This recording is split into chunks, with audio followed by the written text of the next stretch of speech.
공동체의 것을 사유하지 마라 하는 사상이 여기 나와 있어요. 그래서 가진 사람들조차도 이 공에 대한, 공동체에 대한 책임을 져야 돼요. 뭔가 같이 나누려고는 생각이 있어야 되는 거죠.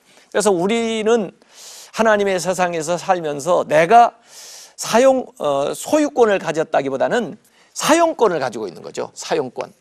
그래서 이 청직이라고 하는 것은 주인은 하나님이시고 우리는 사용권을 가지고 있는 거예요. 그래서 토지 자체에 대해서도 토지 공개념이 이스라엘은 있었어요.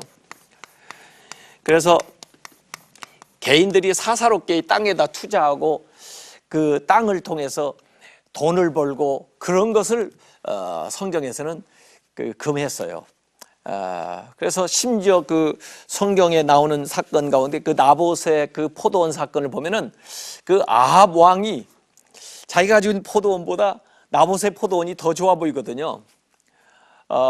그래도 왕이 함부로 그걸 빼앗을 수가 없어요. 왜냐하면 이게 나봇의 가문에 주어진 것이고 그 조상 때부터 받은 것이고 앞으로 또 물려줘야 되는 것이기 때문에 이건 하나님이 주신 천부적인 권리예요. 그래서 사사롭게 팔거나 교환하거나 그럴 수가 없어요. 거절하니까 끙끙 앓고 있다가 이제벨이라는 그 부인이, 그 왕비가 이 신성모독이라는 죄를 더 씌워가지고 나봇을 죽이고 그걸 갈취하는 사건이 성경에 나오거든요. 이건 큰 죄거든요. 그래서 이 토지의 공개념 또 그 가문과 공동체로 물러간다는 그 사상을 우리가 잘 알아야 그 성경의 많은 부분이 해석이 제대로 되는 것들이 나와 있습니다. 그래서 레위기 25장 23절에 보면 토지를 영구히 팔지 말 것은 토지는 다 내 것임이라, 하나님 것이라는 거예요. 너희는 거류민이요 나그네요 동거하는 자로서 나와 함께 있느니라. 일정 기간 있다가 사라지는 거예요. 그래서 거기에 안식년법이라든지 희년법이라든지 이런 거 다시 원소유주로 돌아가는 거, 빚을 지었더라도 혹시 그걸 양도했더라도 원래 소유로 돌아가는 이런 것들은 이 공의 윤리, 공 개념이 거기에 들어가 있다고 하는 것을 우리가 꼭 알아야 됩니다. 근데 요새 이제 안타까운 것은 이 공직자들도 자기가 가지고 있는 섬겨야 되는 이 공직을 가지고 사사로운 이익을 취해 가지고 문제가 생기는 경우를 많이 보고요.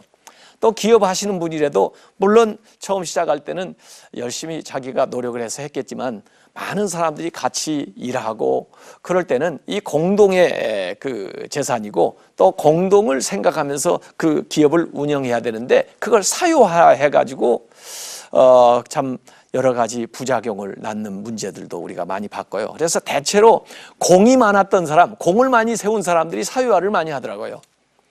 안타까운 일입니다만은 교회도 열심히 세워가지고 개척해서 큰 교회를 이루었을 때 이게 하나님이 하신 일이잖아요. 그러니까 하나님께 영광 돌리고 또 하나님의 백성들이 이걸 잘 하도록 하면 좋은데 그 소수의 사람이 또 어떤 사람이 그걸 마치 자기의 재산처럼 사유화하게 되면은 이게 도적질하지 마라에 걸리는 거예요, 이게요.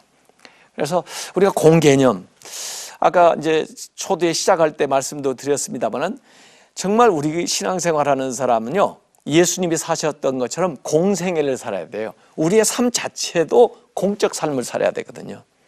더구나 우리에게 주어진 이 물질들을 내 것이라 생각하지 않고 하나님이 맡겨주신 것이라 생각하고 하나님이 원하시는 일을 위해서 우리가 충성스러운 청지기 노릇을 해야 되는 것이죠.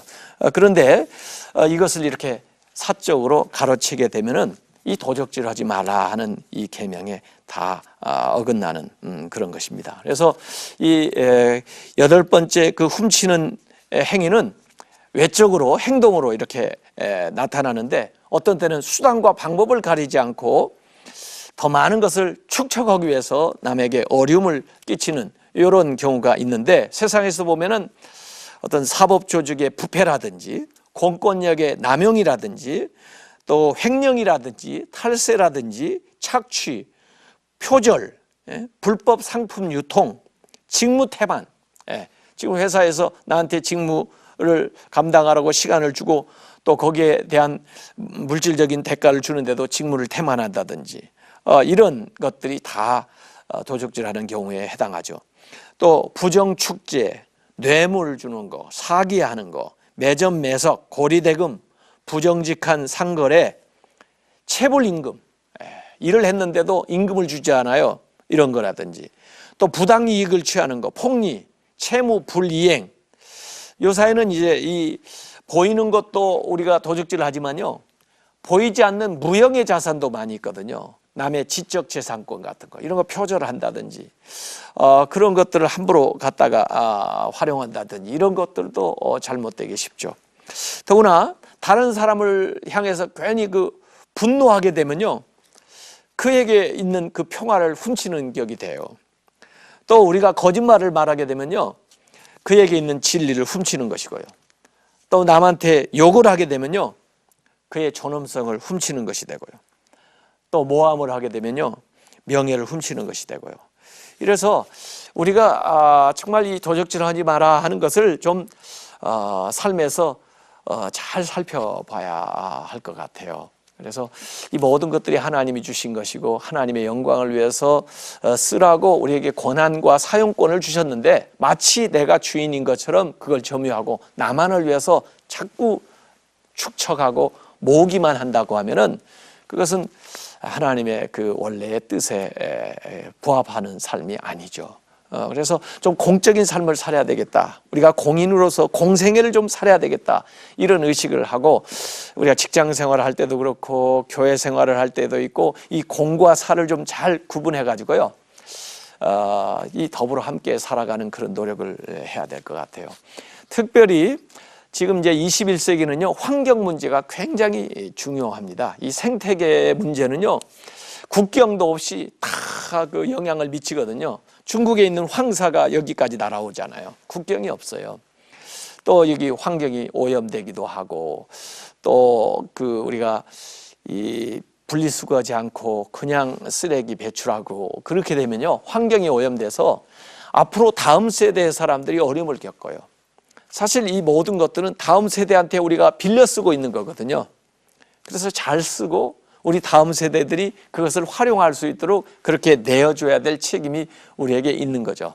그래서 이 자연 환경을 잘 보존하고 또 좋은 환경을 만들기 위해서 노력하고, 이런 것들도 이 공의 윤리에 해당한다고 볼 수가 있습니다. 그래서 하나님이 우리에게 주신 이 공동의 자산을 개인의 소유로 만들지 말라 하는 거예요. 그래서 도적질 하지 마라 하는 오늘 이 계명의 참뜻은 이웃과 더불어 나누면서 함께 살라 그런 거예요. 그래서 공의 의식을 우리가 조금 회복했으면 좋겠어요. 공과 사업을 조금 잘 구분했으면 좋겠어요. 그래서 교회 안에서도 우리가 하나님을 공적인, 그리고 우리 모두의 하나님으로 이렇게 더불어 같이 섬기고 그러니까요, 하나님의 것을 좀 바르게 잘 좀 재정적으로도 관리를 했으면 좋겠고요. 또 하나님이 많은 축복을 해서 교회가 부흥했다 할지라도 정말 하나님의 방법으로 또 후임자도 모시고 또 그 교회의 모든 것들이 해 나갈 수 있도록 그렇게 마음을 비우지 않으면 이 계명을 우리가 실제로 생활 속에서 제대로 지키지 못하는 거죠. 그래서 저는 참 오늘 우리 이 시대에 꼭 필요한 게 이 공의 윤리다, 이런 생각을 하고 있습니다. 그래서 우리가 실제 생활 모든 면에서 하나님의 주권을 인정하고 또 나에게 주신 그런 하나님의 책임, 이것을 공적으로 잘 감당해서 정말 잘했다 칭찬받는 저희들이 되었으면 좋겠습니다.